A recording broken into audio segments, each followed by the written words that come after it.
Music, color, excitement. Who doesn't enjoy a football game? If you're one of the lucky ones able to get a ticket.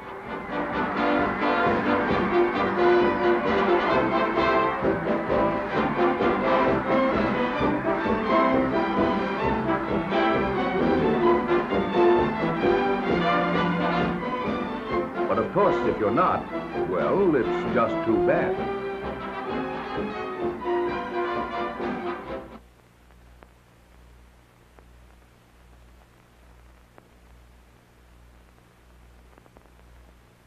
Unless you happen to live in some parts of the country where, thanks to the newest marvel of modern science, television, you can just lean back in a comfortable chair in the theater or in your own favorite chair at home, relax and watch the game.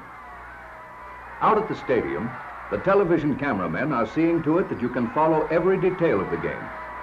They're out there on the sidelines following every important piece of action. Cables connect the cameras with the mobile units, which are parked outside the stadium. And from these trucks, the scenes covered by the cameras are relayed to the main television transmitter. Now, let's see what a television studio looks like. It's a mighty busy place when a broadcast is being made from the studio. Great banks of light swivel down to flood the scene. Cameramen wheel in and out to pick up the action from the angle selected by the director.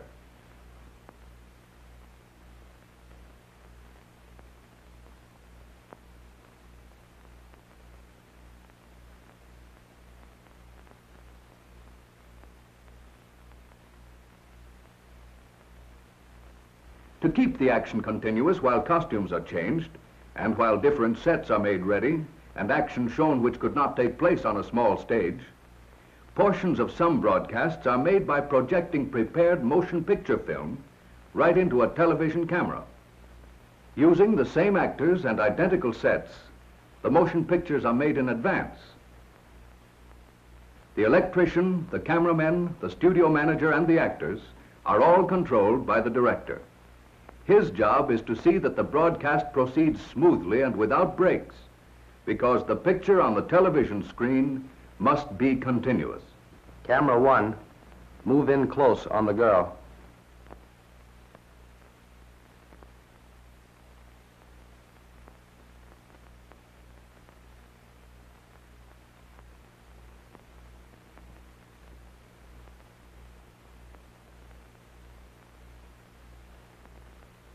Television and motion pictures are alike, because in both, a series of still pictures is flashed rapidly before our eyes, so rapidly that the memory of each picture lingers long enough so that it blends with the next picture, and the objects in the pictures appear to move.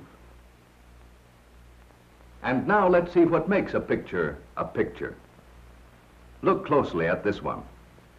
Closer still. Let's use a magnifying glass. Here we see that the picture is really made up of thousands of tiny dots arranged very close together. But normally, our eyes don't notice the dots, especially when the picture is being moved.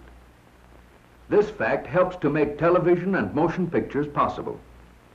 Television is simply a way of sending these dots from a transmitting station and putting them together to make a picture on the screen of a receiving set.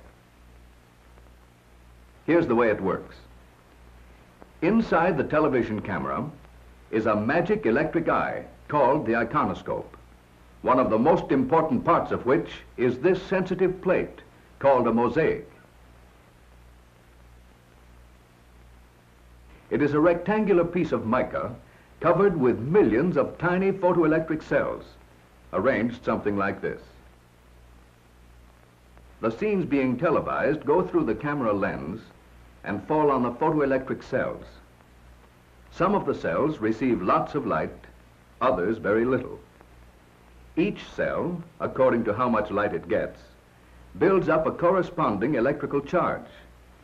These charges collectively make up an electrical image on the mosaic.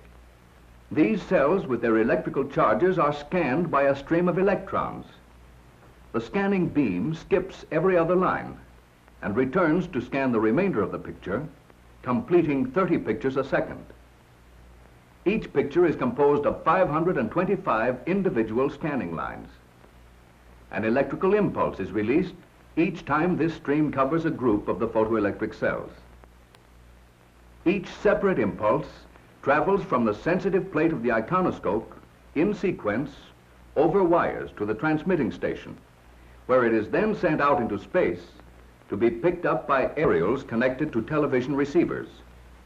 Here, the electrical impulses are carried to another magic tube, called the kinescope, and are used to control another stream of electrons which bombard the face of the kinescope, which is really the viewing screen.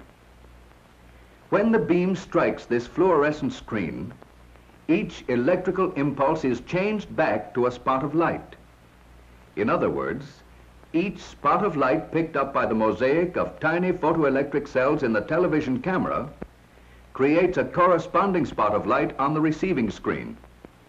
It moves back and forth so rapidly, actually more than 2.5 miles per second, that a complete still picture is formed, almost instantaneously.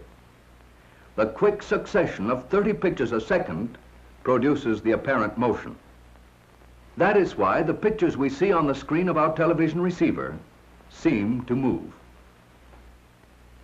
Television has come of age.